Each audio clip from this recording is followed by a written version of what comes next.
The Miss Namibia 2024 preliminary competition has concluded, and I must say that the Miss Namibia organization is slowly but surely stepping it up. I know, it's absolutely incredible what money can do. They have had an absolutely amazing preliminary competition at Droombos just outside of Windhoek, and people are already speculating about where the finals will be held. Now, obviously, it being Namibia, usually it will only be held in Windhoek or Swakopmund, which is basically like the Cape Town of Namibia.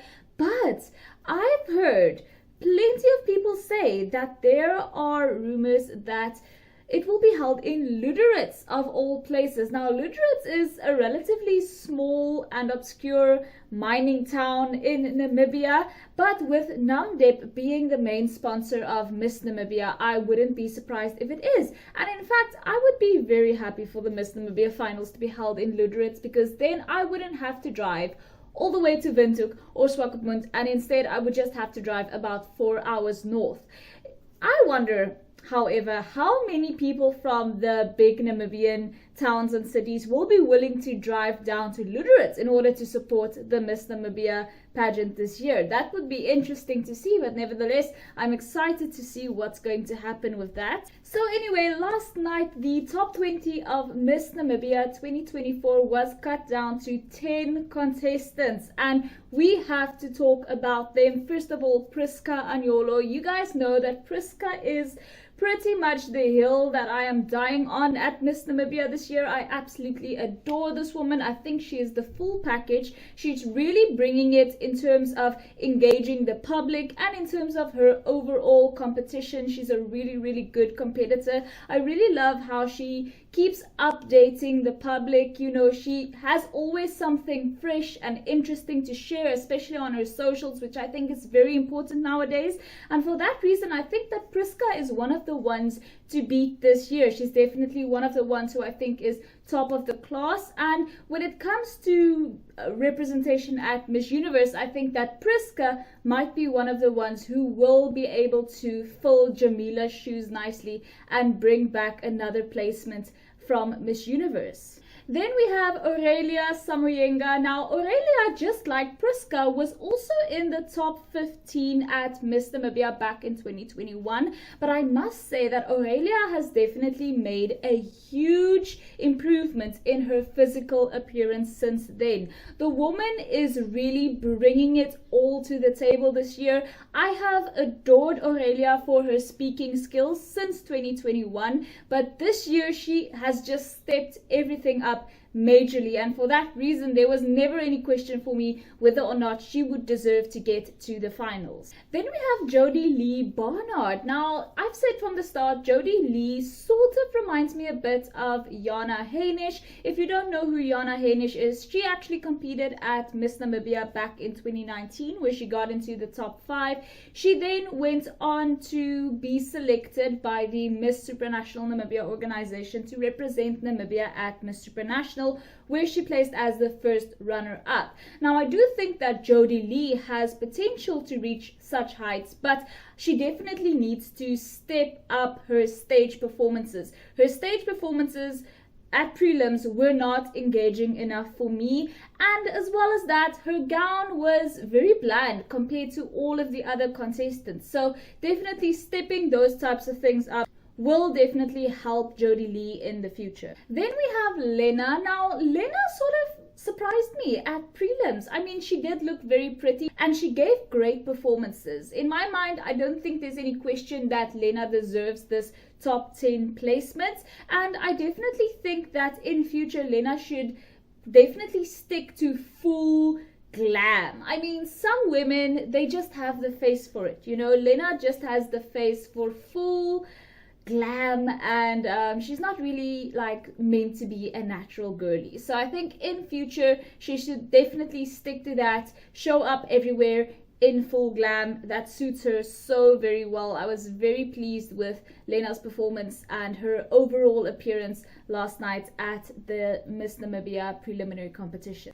Then we have Ruusa Angula. Now, Ruusa was a semi-finalist at Miss Namibia before. This is her first time getting into the finals. Now, I've always said Ruusa definitely has the looks. I mean, she is absolutely stunning. For me, from this point onward, she needs to probably work. I don't know how her speaking is behind the scenes, but obviously it never hurts to work on those types of things. But from what I can see from the public's point of view, Ruusa's social media is lacking. It is lacking. She needs to do more to engage the public on that front, to, get the public more on her side and, get them talking about her. I definitely think it's very important for pageant contestants nowadays to also keep the public in mind, what the public are seeing, what the public are thinking of you. That is where Ruusa is lacking at the moment for me. Then we have Georgia. Now, Georgia is someone who I've seen a lot of chatter about since last night and, leading up to the prelims. Her face, I think, is very attractive. Like, she's obviously a very, very pretty girl, but I think just like Ruusa, her social media is very lacking. I mean, I remember when the Miss Namibia organization revealed the top 20 and I went to look at all of them, and Georgia's her Instagram only had like 2 things on it.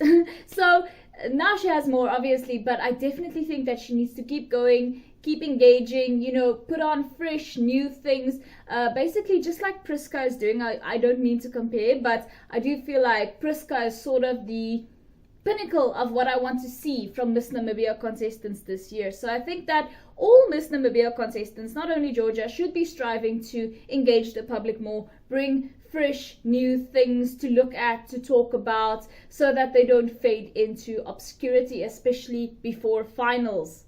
Then we have Osha. I wasn't expecting to see Osha in the top 10, if I'm being completely honest with you. But there must be something special about her if she did make the top 10 anyway. So we'll have to see about her. Honestly, I think that Osha can afford to improve on all fronts, but there are like 2 months left. So these girls have time aplenty to train, to improve, and everything like that. So there's really no worries for me in terms of if a girl wants to, she will improve throughout the next 2 months. Then we have Hazel, guys. Surprisingly, the 3 girls that everyone was talking about after prelims last night was Prisca, Aurelia, and Hazel. I wasn't expecting that, but since everyone has such positive things to say about Hazel, I can definitely say that I don't doubt that she deserved to get into the top 10. So I'm excited to see where things are gonna go for Hazel. Then we have Naomi Kamenye. You guys know I absolutely love her, and last night at prelims, she had the best gown, in my opinion. It was such a standout, everybody else was going for like muted type of colors and vibes, and then there she was in this royal electric blue dress with the gloves, this velvety type of vibe, very much reminiscent of Natasha Ubar's preliminary Miss Universe gown back in 2020. I definitely like Naomi. I think she has a great walk. I think she has great confidence. She has the look. I definitely think if we were to place Naomi on the Miss Universe stage, she wouldn't look out of place. So I definitely think that Naomi, we should keep an eye on her. Hopefully her speaking skills are amazing, because the rest of her is where it should be. Then we have Preclina, guys. Preclina was in the top 12 of Miss Namibia back in 2019. So with her having placed in the finals before, I wasn't surprised to see her placing in the finals once again. However, I am hoping to see more public engagement from her. I don't know how much exactly the landscape on that front has changed since 2019, but I can definitely say that updating your socials regularly was important even back in 2019, and it's even more so important now post-pandemic. So I'm hoping to see more of that from Preclina, and like I said, all of the Miss Namibia girls, you need to be updating the public. Give us something, please. So that was the top 10 for Miss Namibia this year, and now I just want to take a moment to talk about my fallen favorites, guys. Oh, let's start with Erica Kazombaruru. You guys know that I'm such an Erica stan. She was, I think, in the top, she was a semi-finalist at Miss Namibia back in 2021, but unfortunately she didn't get into finals, just like this time. So sad. And then she went on to represent Namibia at Miss International 2022, where she unfortunately also went unplaced. And I don't know what it is. Maybe it's a speaking thing or some sort of other behind the scenes thing, because I really like Erica. I've met Erica. I think that she's lovely. I just don't know whether or not she crumbles under pressure when having to talk and have like loads of attention on her. I don't know what it is, but I'm super sad that I didn't get to see more of Erica at Miss Namibia. And then also Hilia Shanene, guys, she did not make it. And this to me is also sad, because to me she's lovely. You know, she was first runner-up at Miss Supranational last year, and I just think that she's a lovely contestant. So I don't know why exactly Hilia didn't make it. I can't quite place my finger on it. With her having placed as first runner-up at Miss Supranational Namibia last year, obviously I've seen her compete before. I can't quite place my finger on what exactly went wrong this time, but I'm so sad that I don't get to see more of her. Now, last little thing, guys. There has been some news that have come out about Miss Namibia to do with Miss World and Miss Earth recently. Now, I thought this was very interesting. So Miss Namibia came out and said that they were going to be making Albertina Heimbala, who was supposed to be Miss World Namibia 2025, they are going to be making her Miss Earth Namibia 2024 instead, because apparently there's always been a rule that only the crowned winner of Miss Namibia gets to go to Miss World. Now, I don't know about that, a rule, because the past 2 years we've been sending the first runner-up of Miss Namibia to Miss World, but nevertheless, it's always been sort of an unspoken rule. We all know this, a rumor, an unspoken rule, allegedly at Miss World, that countries best not send anything other than the winner, because allegedly the owner of Miss World, Mrs. Julia Morley, does not like it when countries send runner-ups instead of the crowned winner. But the thing now is, right, we don't only send women to Miss Earth and Miss World, we also send our winner to Miss Universe, right? We know the owner of Miss Universe is also very finicky and picky, and she has her preferences as well. She has stated shortly after taking over Miss Universe, I believe, that she also prefers that the winner of the pageant, which holds the license to Miss Universe, sends their woman only to Miss Universe and to no other pageant. So is Anne now going to get angry with Miss Namibia for sending our winner to both Miss Universe and Miss World? Or how is this going to work? My question is the plan going to be sending Jamila to Miss World now? So what I'm getting at is, did the Miss Namibia organization see how well Jamila did at Miss Universe? And now they're thinking, what if we send her to Miss World, where she will probably do well again? Well, it's never a given that a woman will do well at either or both. But, we best take our chances while we have this amazing woman as Miss Namibia on hand. So I think that might be the plan, to send Jamila to Miss World. Now, my thing is, right, this might work with both of these major international pageants owners and their little preferences and whatever they have.